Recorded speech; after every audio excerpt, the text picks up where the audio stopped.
બનાસકાંઠા જિલ્લાની અંદર 2 દિવસથી વાદળછાયું વાતાવરણ જોવા મળવાને કારણે ખેડૂતોની ચિંતા વધી છે।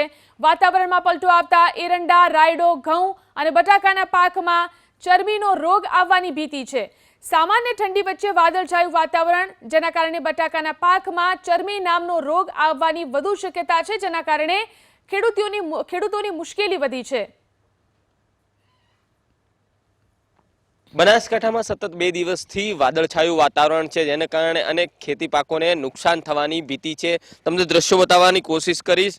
જે બટાકાનો પાક છે તેમાં ચરમી નામનો રોગ આવી શકે છે, કારણ કે સતત 2 દિવસથી આ વાદળછાયું વાતાવરણ છે, જેના કારણે ક્યાંક ખેડૂતોના હાલ બેહાલ છે। તો બીજી તરફ હજી ઠંડીની શરૂઆત થઈ છે, પરંતુ ક્યાંક ને ક્યાંક જે આ વાદળછાયા વાતાવરણના કારણે ખેડૂતોને નુકસાન થઈ શકે છે। રાયડો, એરંડા સહિત જે બટાકાનો પાક છે જેમાં નુકસાન થઈ શકે છે। મારી સાથે ખેડૂત છે, સીધી વાત કરવાનો જ પ્રયત્ન કરીશ।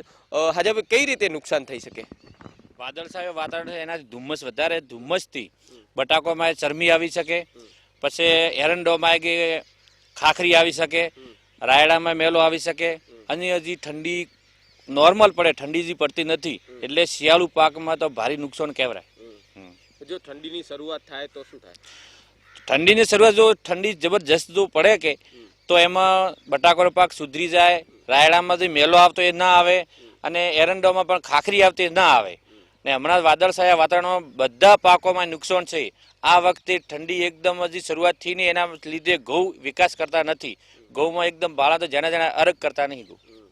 કેટલા દિવસથી આ વાતાવરણ? આ વાતાવરણ 2 દિવસથી, ધુમ્મસ જેવું વાતાવરણ 2 દિવસથી છે। બિલકુલ જે રીતે વાદળછાયું વાતાવરણ છે, જેના કારણે ક્યાંક ખેડૂતોને નુકસાન થઈ શકે તેમ છે। કાકા, બટાકામાં કઈ રીતે નુકસાન થાય? બટાકામાં આ વાદળાથી બધું એમ થાય છે કે તું બટાકું પાવો છે, દવા નાખે છે, પણ હમું થતું નથી। આ વાતાવરણ છે।